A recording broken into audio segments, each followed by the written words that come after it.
ঘরে থাকা কিছু সাধারণ জিনিস দিয়ে মুসুর ডাল দিয়ে আজকে দারুণ সুন্দর একটা রেসিপি শেয়ার করব। যারা এভাবে মুসুর ডাল আগে কখনো তৈরি করে দেখেননি তাদের জন্য আজকের ভিডিও। চলুন শুরু করা যাক। এখানে আমি 6খানা ডিম ভালো মতো সেদ্ধ করে রেখেছি, আর ডিমগুলো এভাবে মাঝখান থেকে অর্ধেক করে নিচ্ছি। তবে চাইলে 6টা ডিমের বদলে আপনারা কিন্তু এখানে 4টে ডিমেও রেসিপিটা তৈরি করতে পারেন। ডিমগুলো এভাবে অর্ধেক করে নিয়েছি, আর 2টো সেদ্ধ ডিম আমি রেখে দিচ্ছি। এখন টুকরো করে নেওয়া ডিমের মধ্যে আমি অল্প একটু নুন, অল্প একটু হলুদের গুঁড়ো আর অল্প একটু লাল লঙ্কার গুঁড়ো দিয়ে দেবো। দিয়ে মাখিয়ে নিয়ে জাস্ট 2 থেকে 3 মিনিট একটু রেখে দিচ্ছি। এদিকে আমি 1 কাপ মুসুর ডাল ভালো মতো ধুয়ে নিয়ে ভিজিয়ে রেখেছিলাম ঘন্টাখানেক। আর জল আর এখানে তেমন কিছু নেই, জলটা কিন্তু বেশ খানিকটা শুকিয়ে ফুলে উঠেছে ডালটা। এবারে একটা কড়াই নিয়ে নেব, আর কড়াইয়ের মধ্যে নিয়ে নিয়েছি 1 টেবিল চামচ পরিমাণে সর্ষের তেল। সর্ষের তেলে রান্না করলে সবচেয়ে ভালো হয়। তেলটা গরম হয়ে গেলে নুন, হলুদ আর লঙ্কার গুঁড়ো মাখিয়ে রাখা ডিমগুলো দিয়ে হালকা করে একটু ভেজে নেব। এই ডিমগুলো ভাজা হয়ে গেলে তুলে সাইডে রেখে দিচ্ছি। ওই কড়াইতেই আরও 1 টেবিল চামচ পরিমাণে সর্ষের তেল নিচ্ছি। তেল গরম হলে এখানে 1 চা চামচ রসুন কুচি দিচ্ছি। রসুন কুচিটা 30 সেকেন্ড মতো একটু কড়াইতে তেলের মধ্যে ভেজে নেব। যখন বেশ সুন্দর একটা গন্ধ আসবে, তার মধ্যে 2টো পেঁয়াজ কুচিয়ে রেখেছি, নর্মাল কুচিয়ে রেখেছি, খুব বেশি ছোটো করে কোচাইনি, সেটা দিচ্ছি। পেঁয়াজটাকে কিন্তু মিনিট 2 মতো সময় নিয়ে ভেজে নিতে হবে। পেঁয়াজ ভাজা হয়ে গেলে একটা বেশ বড় সাইজের টমেটো ছোট করে কুচিয়ে রেখেছি, সেটা দিচ্ছি। ছোট টমেটো থাকলে 2টো ব্যবহার করবেন। টমেটো দেওয়ার সাথে সাথে দিচ্ছি নুন, যাতে টমেটোটা তাড়াতাড়ি ভালো মতো গলে যায়। দিয়ে দেবো 1 চা চামচ পরিমাণে হলুদের গুঁড়ো আর বেশ কিছুটা চেরা কাঁচা লঙ্কা। চাইলে কাঁচা লঙ্কা বাটার ব্যবহার করতে পারেন, তবে লঙ্কাটা নিজেদের স্বাদ অনুযায়ী ব্যবহার করবেন। একটু ঝাল ঝাল হলে খেতে ভালো হয়। অল্প একটু জল দিয়ে ভালো মতো মশলা কষিয়ে নেব, যতক্ষণ না মশলার কাঁচা গন্ধটা চলে যাচ্ছে। তারপরে যে মুসুর ডালটা রেখেছিলাম ভিজিয়ে, সেই মুসুর ডালটা এখানে দিচ্ছি।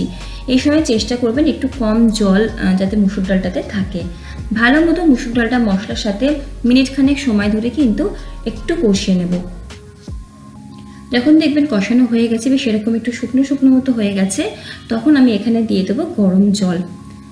তো মুসুর ডালটা সেদ্ধ হবে, আর এই যে রেসিপিটা করছি একটুখানি কিন্তু খুব বেশি টাইট হবে না, সেই অনুযায়ী এখানে গরম জলের ব্যবহার করবেন। আর ডালটা কিন্তু একদম বেশি সেদ্ধ হবে না, সেই হিসাবে গরম জল দিতে হবে। আমি এখানে 1 কাপ ডালের জন্য 1 কাপ জল দিলাম। জলটা ভালো মতো মিশিয়ে ফুটে উঠলে দিয়ে দেবো স্বাদ মতো নুন।